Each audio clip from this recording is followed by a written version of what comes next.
Deep within a quiet, mist-covered valley stood an ancient stone library, known as the Sanctuary of the Mind. For generations, weary travelers from distant lands came here not to read ordinary books, but to understand the hidden architecture of their own thoughts. At the center of this peaceful haven sat an old psychologist and scholar named Marcus, whose gentle voice was known to bring instant stillness to the most restless souls. A tired traveler stepped inside, carrying the invisible weight of endless worry and mental exhaustion. The traveler sat across from Marcus and whispered, "Master, my mind feels like a stormy sea that never rests. Thoughts clash against each other day and night. How do I stop this endless chaos inside my head?" Marcus smiled softly, his eyes filled with warmth, and pointed toward a crystal-clear river flowing outside the stone window. "Look closely at the water," Marcus said gently. "You often believe that you are the chaotic waves, or the debris floating downstream. But you are not the storm, you are the calm, unshakable riverbank, watching the water pass. The moment you realize you are merely the silent observer of your thoughts, rather than the thoughts themselves, the storm loses its power over you. Thoughts are just clouds in the sky, you are the vast, eternal sky."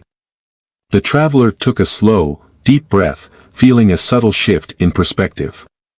"But what about my fears, pain, and past regrets?" the traveler asked. "Sometimes they freeze me like cold ice, making it impossible to move forward." Marcus leaned forward, his voice a comforting whisper. "What you resist will always persist," he explained. "When fear or sadness arises, do not fight it. Fighting an emotion only gives it energy and strength. Instead, wrap your discomfort in soft, unconditional awareness. Treat your emotions like changing weather, allow the rain to fall, allow the cold to freeze, and eventually, the warmth of your silent acceptance will thaw everything back into a flowing stream of peace."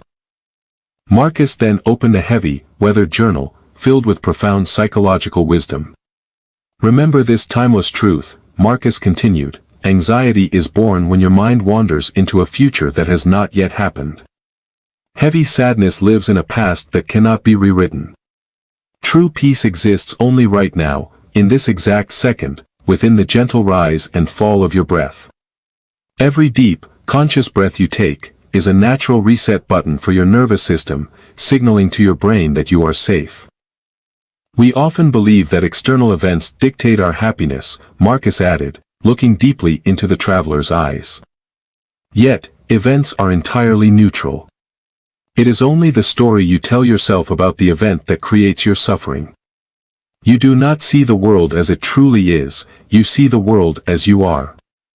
When you change your internal dialogue, from harsh judgment to gentle compassion, your entire reality transforms before your eyes." The room grew softly dim, bathed in the comforting golden glow of twilight. The traveler felt a profound, heavy stillness settling into their heart and mind. The noise of the world outside faded away into complete silence. "Growth does not happen in constant striving, or endless action," Marcus concluded in a soothing whisper. "True healing happens in deep quiet, like a tree resting through the dark of winter. Your silence is not inaction, it is your roots growing deeper into the earth. Be patient with your soul, forgive your stumbles, you are a masterpiece in progress, unfolding exactly as you should."